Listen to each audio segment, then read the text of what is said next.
Welcome to Healthy Skeptics, where we take a no BS approach to holistic health. We're a mother-daughter duo who believe in redefining health by going beyond rigid protocols, detox fads, and restricted diets. Here, we dig deep into root causes, challenging traditional and holistic medicine, and talk about what really works in today's world to help you feel your best. Join us as we sift through the noise, tackle myths, and offer real insights into holistic health with a healthy dose of skepticism. Okay. Hi. Welcome back. Yeah. So, To the Healthy Skeptics podcast. okay, so the episode today, what we want to focus on, I think I've seen this online forever, but it's recently really irritating me because my birthday is around the corner. Oh, yeah. I'm literally like a week out from 35, and the narrative that I see over and over. Oh, shut up. It's hitting me pretty hard. The narrative that you're seeing online a lot is that your metabolism slows down with age. And it's this very common. It's like that's been around for forever. It's been around forever, and it's very common in the fitness industry and nutrition industry. But it's almost like people put it out there like it's a known thing. Like it's an actual fact. And it's an actual fact. Yes. So at 35, your metabolism will start to slow down. So then incrementally for every year after that, your metabolism will get slower and slower. And that's why we gain weight after the age of 35, or why it becomes so much harder to lose weight after the age of 35. So this is BS. Total BS. Total BS, yes. And it's completely misleading. And it doesn't actually address at all the real science behind metabolism and the fact that your metabolism is not just fast versus slow. Your metabolism is adaptive, and it's adaptive on purpose for biology reasons, for survival reasons. The way our physiology works, we need and we want a metabolism that's adaptive. Right, that it can rev up when it needs to rev up and slow down when it needs to slow down. Yes. Not that it's always in one mode. Yes. So the thing is about this is the thing. So first, I just want to talk about what metabolism really is today. Are we going to talk a little bit about how you can test for this too? Like you can get a good picture about your metabolism? Yeah, but first, just and foremost, because I'm not even sure that people fully understand what metabolism is, which is fair. It's super fair. Well, because you know what? Because it's not just one thing either, though. You know what I mean? Like that's why people group a whole bunch of whatever into metabolism, and they tie a big chunk of weight into metabolism. Right. So it's fair to have an explanation. Yeah, but I also think that in 2025 we're going to see more focus on metabolic health, which I think is super important. So let's go into what metabolism actually is. And the first thing that you need to know is that it's not a fixed speedometer. I love that. I do. I love that. I love that idea. Like it's a good picture. Yes. It's not something that just slows down over time. It's adaptive, it's fluid, and it's based on your body's current needs and its resources. So metabolism is literally how your body creates and uses energy for fuel for your entire body. So when we say creating energy for the body, every cell in your body requires energy. And your digestive process, your heart beating, your hair growing, your hormone production, your nails, your skin, everything is based on the fuel, the energy that your body is creating and using. And that's, go ahead. No, go ahead. Finish. That's your metabolism. Right. That's your metabolic function. Well, I was going to say, in that adaptability, your body is going to prioritize that energy to different areas depending on how much you're giving it, what its fuel source is. Am I getting enough? Yeah. So there's a bunch of different factors now that dictate what your metabolic function is. And again, your metabolism is fluid. It actually shifts. It's not even the same sometimes day to day. I'll talk about that in a little bit. But there's a ton of different factors that actually influence what your metabolism is doing. And age is not one of them. Age is almost like a sideline issue because things happen in different decades of your life that change these factors that influence your metabolic health. So I think that's why people can put this label on after 35, things are going to happen because this is what dictates your metabolic health. Your stress levels. Right. So your nervous system, your stress levels, your body's nutrient availability. So are you well fed or are you depleted? Okay. Your blood sugar stability is another one. That's a big one that's going to determine metabolic type. And here's the one that everybody focuses on in metabolism. What? Hormones. Hormones play a role. They're not the driver. Yes. Metabolism actually is going to influence your hormones, not the other way around, which a lot of people get that wrong too. Your thyroid function, your mineral balance. So how the minerals in your body, so what you're actually exposed to or taking in through your food, how they're interacting with one another. And then also your muscle mass. That's a big one. And we're not just talking about movement. We're talking about the actual muscle tissue in your body. Those are the determining factors of metabolic health. So as we age, those factors shift universally, right, which is why I think people put this label on when you're 35, your metabolism is going to slow down. But that's not what happens. It's not, age isn't determining it. No, it's just that as you go through life, so you think about like the first one, stress. When you're 19 and in your 20s, there's not a whole lot of stress. There's a little bit of stress. For most people, I would say as a universal thing. Right. No, most people are like, your 20s are pretty happy. Yeah. You know, you've got a little bit of stress about relationships and a little bit of stress about, I got to get a job. Or, I got this big test coming up. But it's not constant on your brain, everyday stress like in your 30s. Once you're more established, you have mortgages and you have children and you have a career you're trying to build or whatever's going on, the stress increases. It's not situational like it is in your 20s. It's more, it's every day there is a stress. It can build. Correct. And also, so that's why it's like, I think there's universal truths to ages. Correct. But the age, you could be 35 and have the metabolic function of a 20-year-old. It just depends how those list of determining factors are operating. Exactly. And I also want to throw out there that your movement changes through the decades. Okay? I have to say, I just have to say something here. And it's so funny because it was something that I didn't even think about. And you shared an Instagram video. And the person was trying to make a point what you're going to talk about here. And I'm laughing because yesterday your daughter was here. She's 4.5, the biggest ball of energy you could ever see. Yes. And it's like, we just need to follow her around for 30 days. She bounces down the stairs or she doesn't even stand in one place. She's always moving. There's always motion. And then, but the biggest one. She jumps out of bed. She rolls around. Yeah, that was the biggest one. She's doing cartwheels to get, like, everything is movement and motion, and she's moving at such a rapid speed, and her movement is so large. And then we think about in our 20s, we moved a ton. I mean, I think about my 20s and like, I'm getting ready with my friends. I'm laughing. We're going out. We're dancing around. The amount of movement I got every weekend just dancing for 5-6 hours. We're just dancing. Well, plus you and Tareen used to make videos, and that was even more energy. Well, yeah. So it was so much, and there was so much movement. Plus, you're in sports. You're doing activities that you like. It's like that period of time in your life, and there was so much more movement that was happening. And then in your 30s, I think now we're in our 30s, 40s, and I think one thing that I hear, a narrative that I hear often, and even have said it, but we have kids. We have these little kids, and we think because we're busier in our 30s, 40s, that we're busy moving, that we're moving more. Yeah, but you're not. We're not. I know. We're not moving near as much as we were before. Right. And I think that's a really important distinction to make. And you can actually measure this pretty clearly now with all the smart technology that we have. Right. How many steps or whatever you're doing now. You're actually doing in a day. But most of us have jobs where we sit on our butts for 6-7 hours a day. Yep. Or whatever.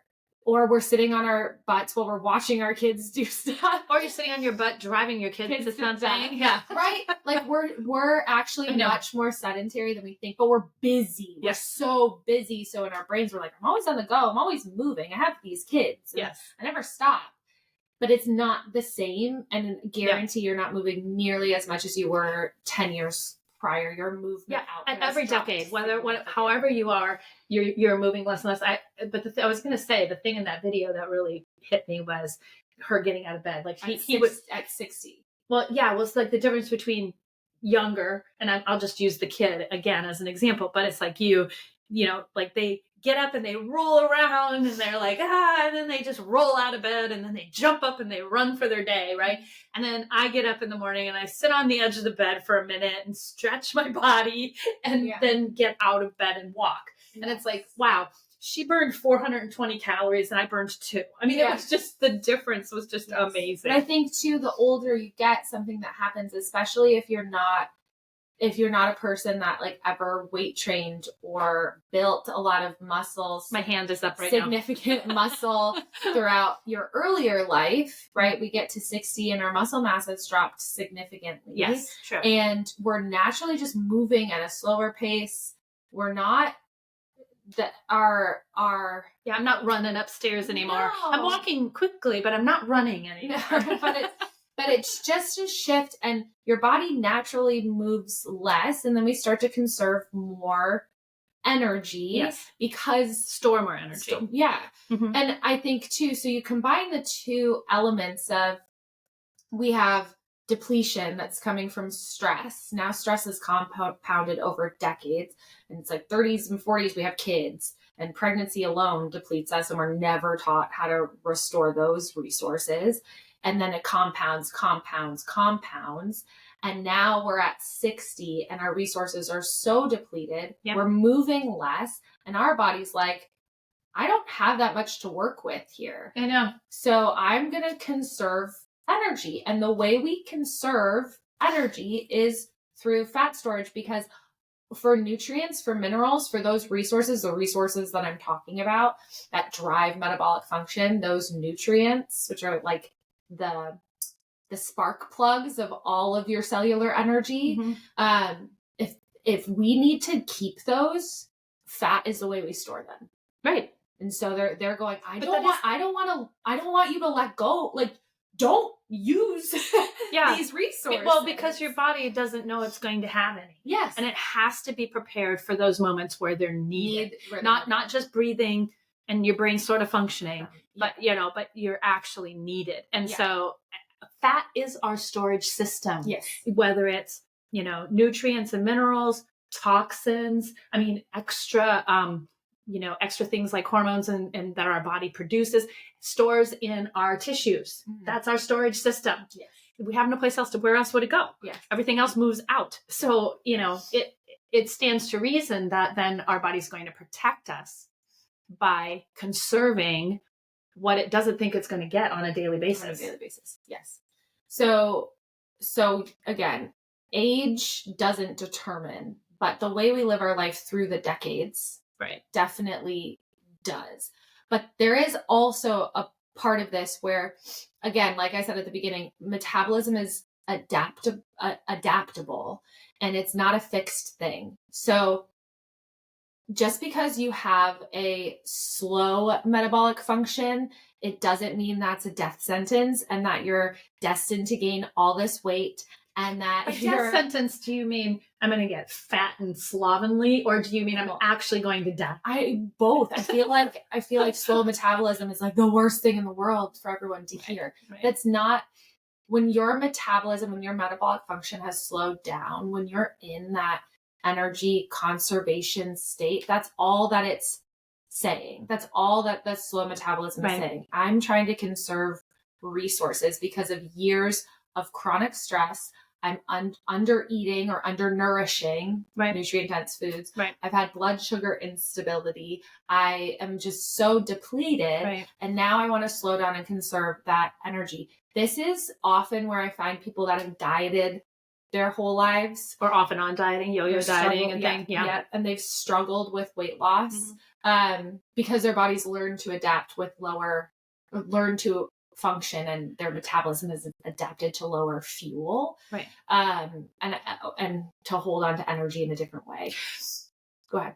Well, no, I was just going to say, then these labels of slow and fast metabolism doesn't necessarily equal fat and skinny. Well, that's what I was saying. Like, and slow doesn't mean that you're gaining weight. And fast metabolic function doesn't mean you're thin. Does not mean you're thin. Yeah. There are so many women that we work with that have fast metabolic typing in that moment, and their number one concern is weight loss. Yeah. Because fast, when you have a fast metabolic type, it doesn't mean that it doesn't automatically mean lean, but it doesn't automatically mean that you're burning things efficiently. Things are working well. Right. All that it's telling us is that you're in a stressed state, that you're in what we call a sympathetic dominant state. So you're in a fight or flight. You're stuck in a chronically stressed fight or flight state. Mm-hmm. And so this fast metabolic type, it's burning through the resources that you're giving it at a fast rate, not because it's efficient, right, but because your body's under stress. And again, when you're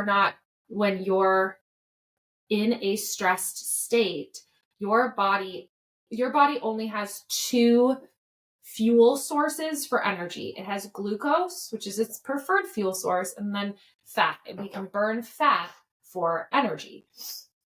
Big process. When you are stuck in a fast metabolic type and you are stuck in a sympathetic dominant state, your body is using glucose, because when cortisol is present, your body's energy source is glucose. It needs quick energy. And we think about that from a fight or flight response. When I'm in a stressed state, my body's like, I need to know that I can run, or I can get you out of there, or I can fight. Right. So it's using and accessing glucose for its preferred fuel source. That's our body's quick energy. Quick energy. So what it's not doing is tapping into that fat storage, which is why it can make weight loss very tricky and very difficult despite this high energy output. High energy is coming from your high energy. You might be putting out and burning a lot of calories, quote unquote, but you're mainly burning through glucose. Right. And when your body needs more glucose, it's breaking down your muscle tissue to get more glucose, which is lowering your muscle mass, which is impacting your metabolic function. So your body is dynamic. And the other thing is that we can move in and out of slow and fast metabolic type. And honestly, we should.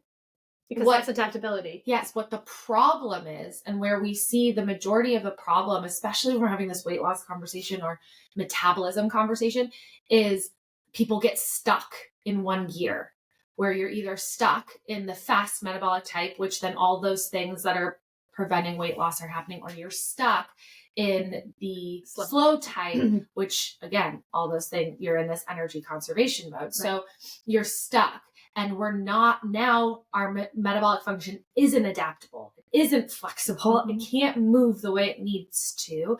And therein lies the problem, and when symptoms start popping up. Yep. Because even like we think about from a woman's standpoint, if you're a cycling female, your metabolism shifts every month, throughout the month.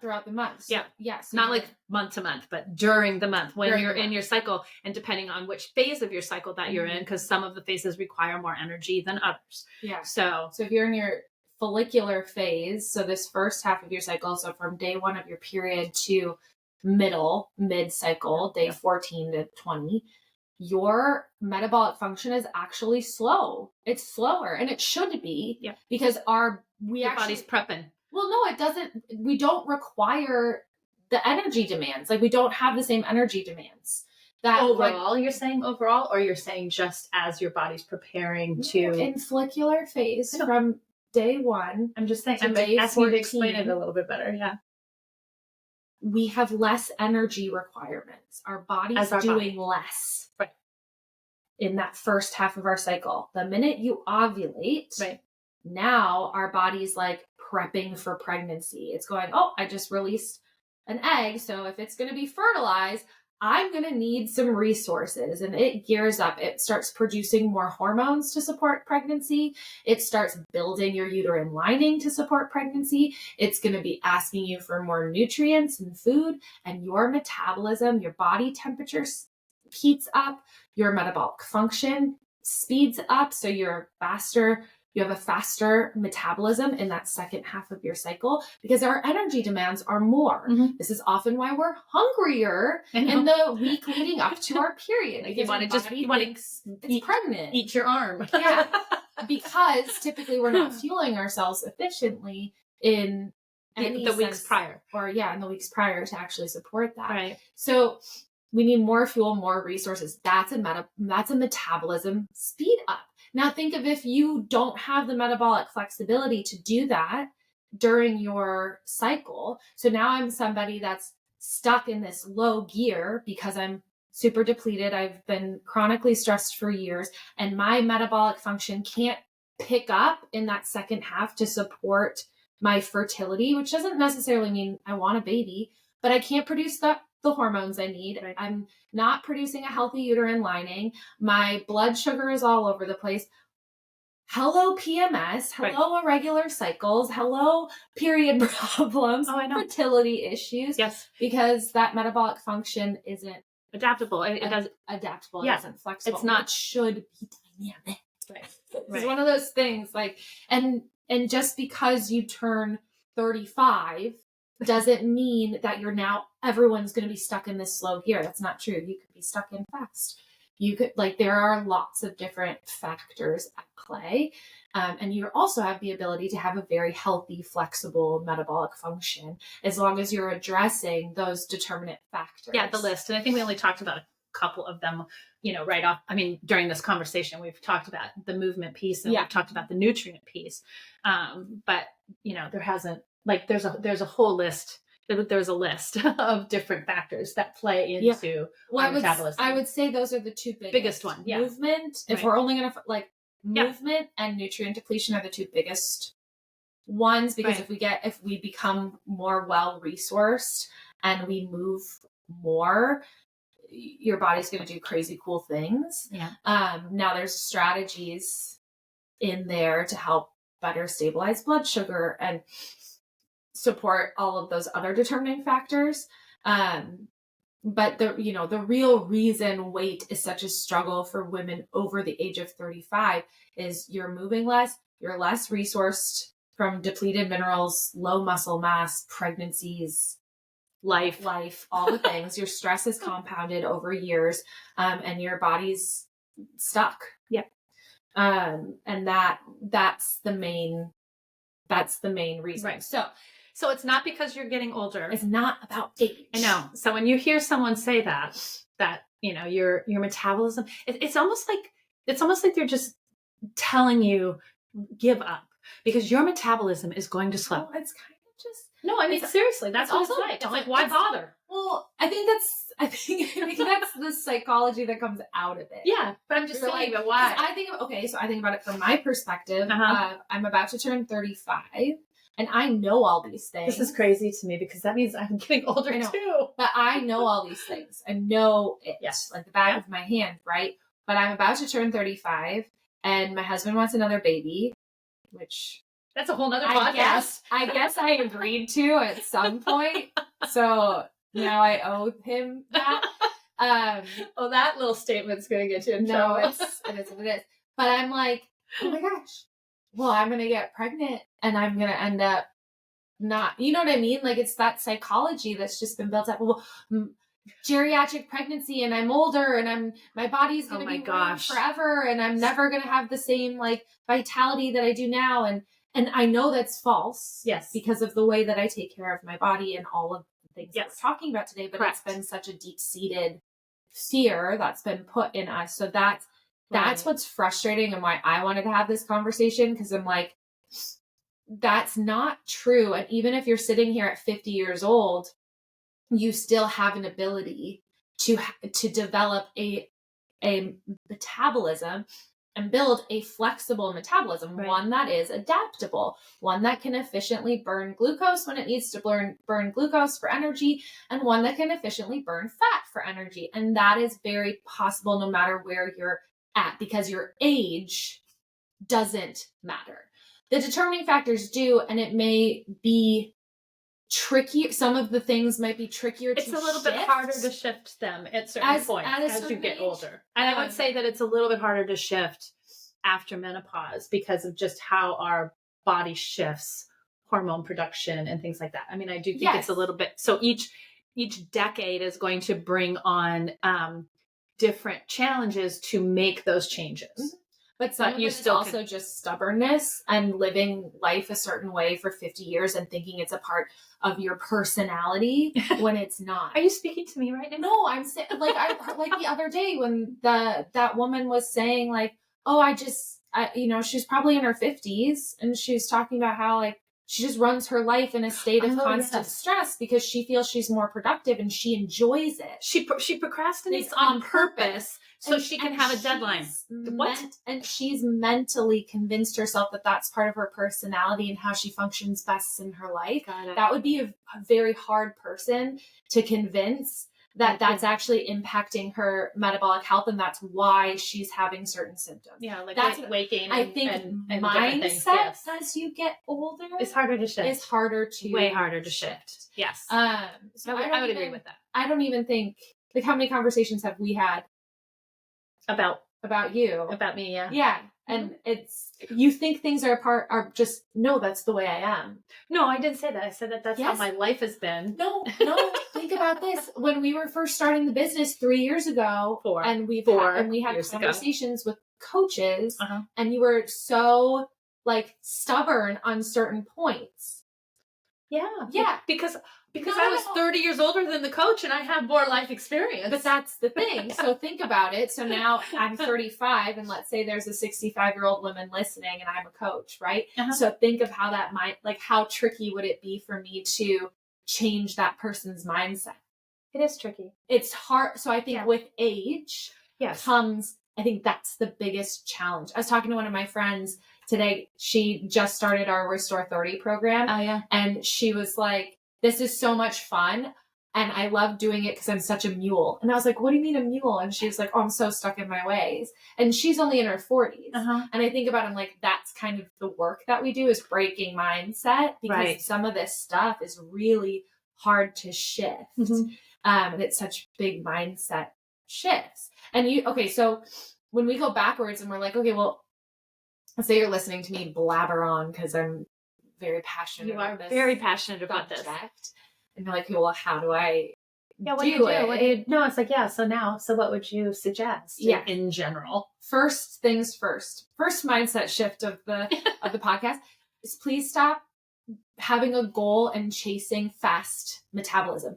You do not want a fast metabolism. Yeah, no. You want a flexible metabolism. You want an adaptable metabolism, because remember, fast just means you're stuck in a state of stress.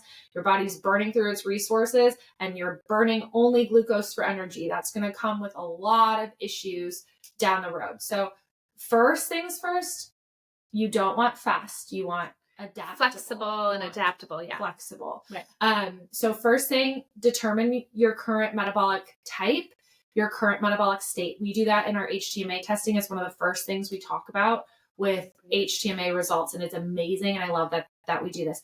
We also have a quiz where you can take, it's a 5-minute quiz where you can get an idea of what your metabolic type is. And I walk through a couple of shifts that you can make. Again, a lot of it's mindset, but lifestyle things to start to get you into a more flexible space. But that's first. We need to actually determine where you currently are, because just because you're gaining weight or you're finding it hard to lose weight, you may very well be not in a slow metabolic place. Right. And I think that is a big mistake that people make. And then you make choices based on this false narrative of fast and slow metabolism that probably is going to keep you there rather than get you out. So I think the thing that can change everything is actually learning, are you slow? Are you fast? So that's one. And then the mineral test, HTMA, will also tell you your mineral stores, where you're depleted, your mineral balance, that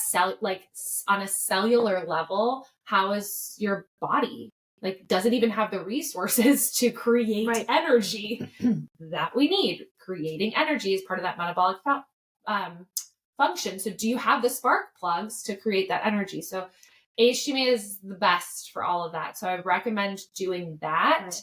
And then you're going to want to support your nervous system based on your metabolic type, because there's different nervous system regulation tools depending on where you are, and not the blanketed meditation, deep breath, whatever is going to work for everybody. So your nervous system regulation and how you shift your lifestyle actually should be based on data, should be based on your metabolic type, and not just throwing spaghetti at the walls and seeing what works and what doesn't. Like, we can do this from a much more educated and not guessing place, which I think is great. Then, well, especially when you're trying to, if you're talking about balancing something, right, and you don't have the idea or you don't have the knowledge of what's even out of balance or what is depleted, and then you make a choice, and then now you've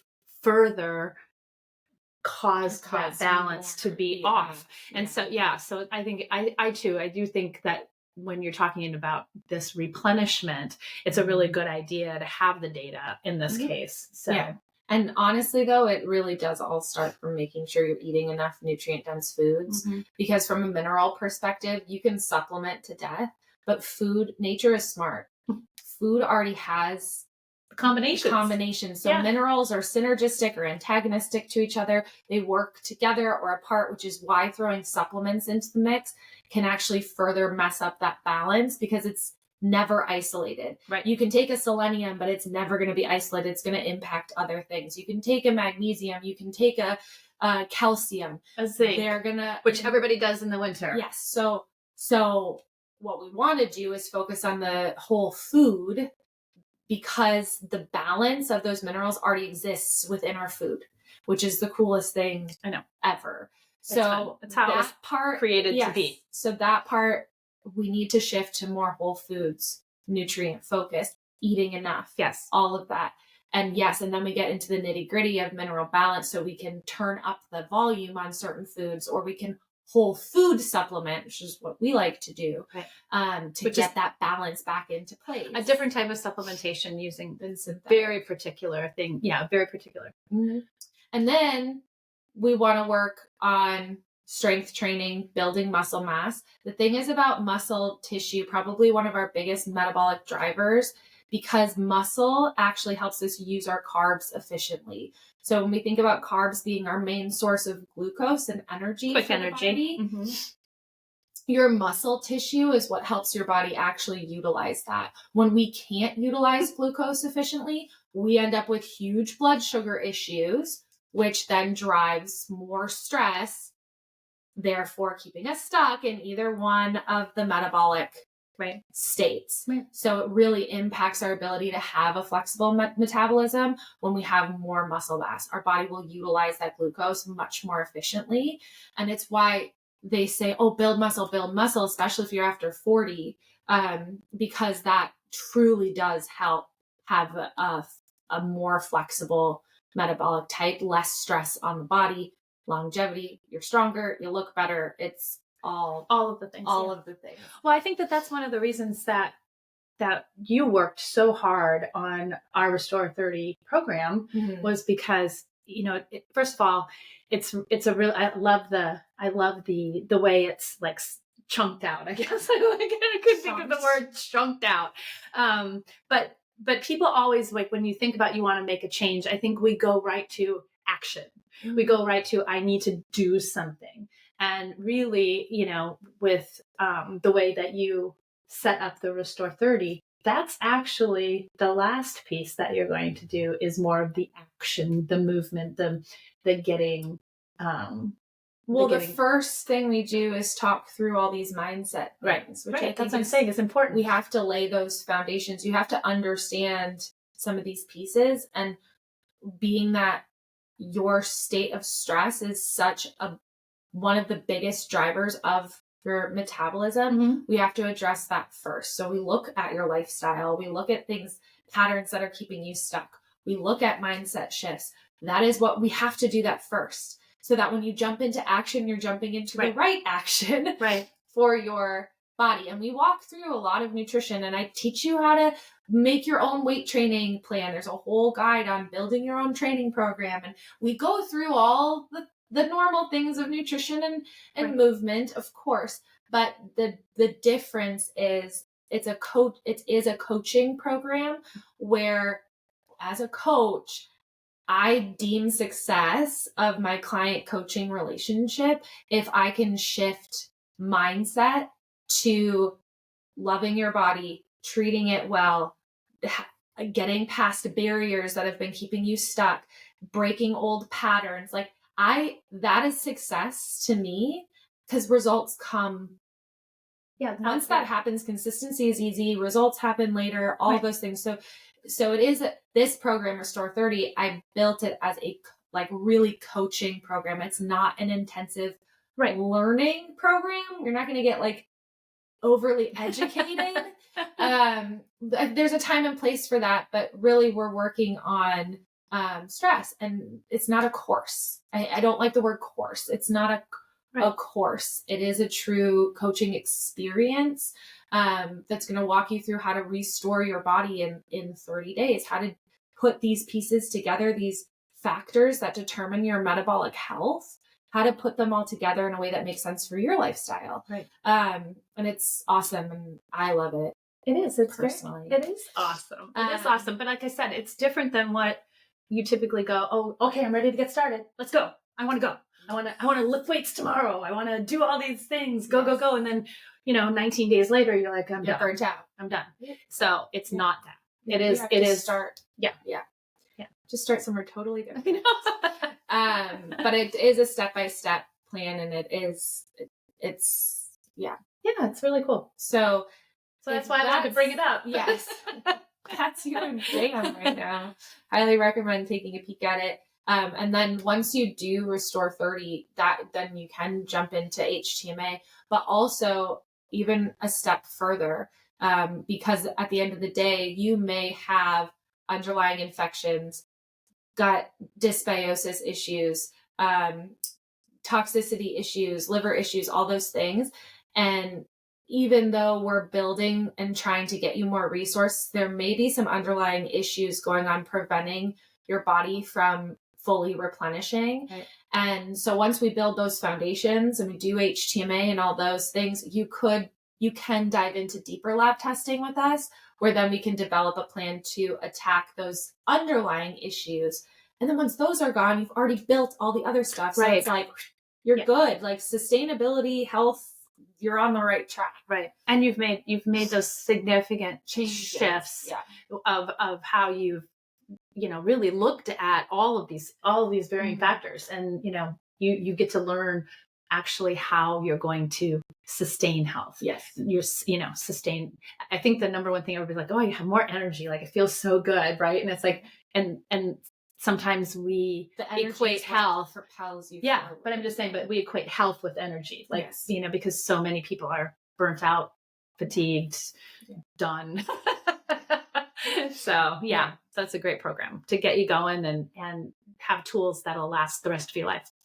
So, well, thank you for joining me on my diatribe. Yes, my soapbox against slow metabolic type. If you're over the age of 35, do not panic.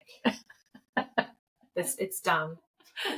The narrative is dumb, and it does not matter how old. Well, what if you're over the age of 60? Hey, don't panic there either. We can do things too. So it's all good. The same thing. The same things. Yes. The same things. All right. See you next time.